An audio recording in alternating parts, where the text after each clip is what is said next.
नमस्कार बच्चों। हम हिस्ट्री का fourth chapter tribals, dikus and the vision of a golden age पढ़ रहे थे। इस चैप्टर में हमने how did tribal group live, some were jhum cultivators, some were hunter and gatherers, some herded animals and some took to settle cultivation तक पढ़ लिया था।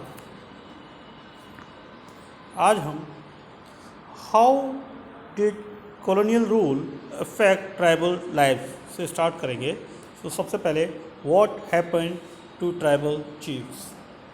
The lives of tribal groups change during British rule and these changes were. सबसे पहले what happened to tribal chiefs, the effect of colonial rule on tribal chiefs. Before the arrival of the British, in many areas, the tribal chiefs were important people. They enjoyed a certain amount of economic power and had the right to administer and control their territories. यानी जब देश में अंग्रेज़ों का शासन नहीं था तो उससे पहले जो आदिवासी थे, इनके जो चीफ हुआ करते थे, उनका बहुत इम्पोर्टेंट रोल हुआ करता था। उन पर बहुत ज़्यादा कंपैरेटिवली दूसरों से इकोनॉमिक पावर हुआ करती थी। वो पूरे जो इलाका था उसको अपने कंट्रोल में रखते थे। कभी कभी उनकी कई जगह पर अपनी पर्सनल पुलिस भी होती थी और वे लैंड और फॉरेस्ट जो एडमिनिस्ट्रेशन है उस पर पूरी तरह से उनके खुद के जो लोकल लॉज बनते थे, नियम थे, वो खुद ही बनाते थे, वो सब लागू होते थे। ठीक है। और लेकिन जब कॉलोनियल रूल आया तो आदिवासी जो हेड थे तो उनके अधिकार में काफ़ी चेंजेस आए। ठीक है। उनको ज़मीन पर मालिकाना का हक तो मिला, लेकिन उनकी जो एडमिनिस्ट्रेटिव जो पावर्स थी वो छिन गई। अब उनको क्या है, जो ब्रिटिश जो ऑफिसर्स थे उनके द्वारा जो नए कानून बनाए गए थे उनको उन्हें मानना पड़ा और अंग्रेज़ों को ट्रिब्यूट भी देना पड़ता था, नजराना भी देना पड़ता था, उपहार भी देने पड़ते थे। अब वो अंग्रेज़ों के एज ए रिप्रेजेंटेटिव वो उस ग्रुप को डिसिप्लिन में रखना होता था उनका काम। ठीक है। उनके पास पहले जो पावर थी अब वो नहीं थी। ठीक है। तो काफ़ी उनके काम में चेंजेस आए। आगे बढ़ेंगे। Under British rule the functions and powers of the tribal chief change considerable. Now they had to pay tribute to the British and the discipline and the tribal groups on behalf of the British. Clear. आगे बढ़ेंगे। Effect of colonial rule on shifting cultivators. Shifting cultivators के साथ क्या हुआ? The British were uncomfortable with shifting cultivators. Those who moved about, they did not have a fixed home. जो Britishers थे वो जो शिफ्टिंग कल्टिवेटर्स को लेकर बहुत ज़्यादा चिंतित थे। उनके लिए वो प्रॉब्लम थी क्योंकि वो एक जगह ठहर कर काम नहीं करते थे और वो एक जगह ठहर कर नहीं रुकते थे, है ना। तो उनको कंट्रोल करना बहुत मुश्किल होता था। इसके अलावा उनको वहाँ से इनकम भी नहीं हो पाती थी प्रॉपर, क्योंकि वो एक जगह से दूसरी जगह भटकते रहते थे और उन्होंने काफ़ी नियम कानून भी बनाए। ठीक है। इसके लिए तो जो शिफ्टिंग कल्टिवेटर से उनकी लाइफ में काफ़ी सारी चेंजेस आए। वो कैसे आए मैं आपको बताता हूँ कि उनकी पूरी ज़मीन को उन्होंने मेजरमेंट किया, उसके बाद जो है किसको कितना रेवेन्यू देना ये फिक्स कर दिया। तो जो कुछ को पट्टेदार बना दिया, कुछ को भूस्वामी बना दिया। ठीक है। कुछ जो लैंडलॉर्ड थे उनको उसका रेंट चुकाना पड़ता था। ठीक है। और जो सारा जो लगान था, पूरा रेवेन्यू, वो ब्रिटिश गवर्नमेंट को पे करना पड़ता था। तो जो झूम आर्टिसंस थे, जो झूम कल्टिवेटर्स थे, तो अंग्रेज़ों ने उनको कंट्रोल कर पाना बहुत ज़्यादा मुश्किल था, क्योंकि कुछ जगह ऐसी थी जहाँ पर कि जो हल और बैल की मदद से खेती नहीं की जा सकती थी। ठीक है। और करते थे तो वहाँ पर अच्छा प्रोडक्शन नहीं आता था। जैसे जो आपके जो ईस्टर्न स्टेट्स हैं वहाँ पर जो झूम कल्टिवेटर्स हैं वो अपने ट्रेडिशनल वे से ही खेती करना चाहते थे। ठीक है। तो लास्ट में अंग्रेज़ों को उनकी बात माननी पड़ी। इसके बाद हम आगे बढ़ेंगे। Forest laws and their impact. Forest laws and their impact में पढ़ेंगे। The lives of the tribal group was directly connected to the forest. The British extended their control over all forests and declared that forests were state property.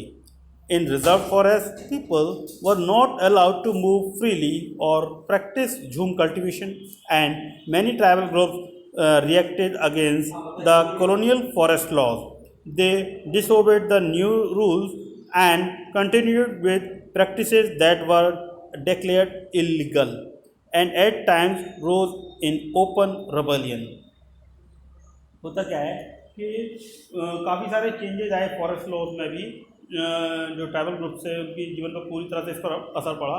जो अंग्रेज थे उन्होंने जो सारे जितनी forest थे उन्हें अपने कंट्रोल में ले लिया और उनको जो है रिजर्व प्रॉपर्टी यानी सरकार की संपत्ति घोषित कर दिया और पूरी तरह से वो रिजर्व एरियाज हो गए।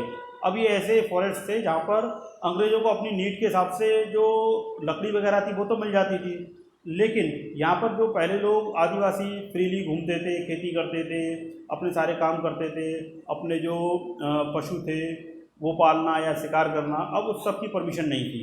ठीक है, अब ये किस तरह से सर्वाइव कर सकते थे जो कल्टिवेटर्स थे, तो उनके सामने बहुत बड़ी समस्या आ गई काम की और रोज़गार की, तो इसलिए वो दूसरे अदर जो एरियाज है उन्हें मजबूरी में वहाँ जाना पड़ा।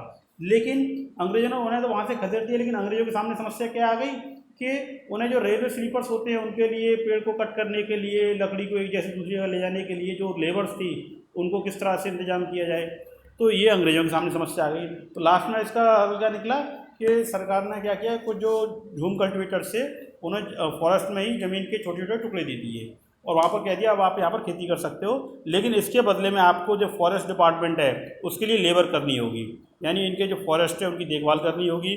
और वहाँ पर इस वजह से जो सरकार को बहुत ही सस्ते दामों में जो लेबर थी वो मिल गई और उन्हें वहाँ पर अलाउ कर दिया रहने के लिए। The problem with trade.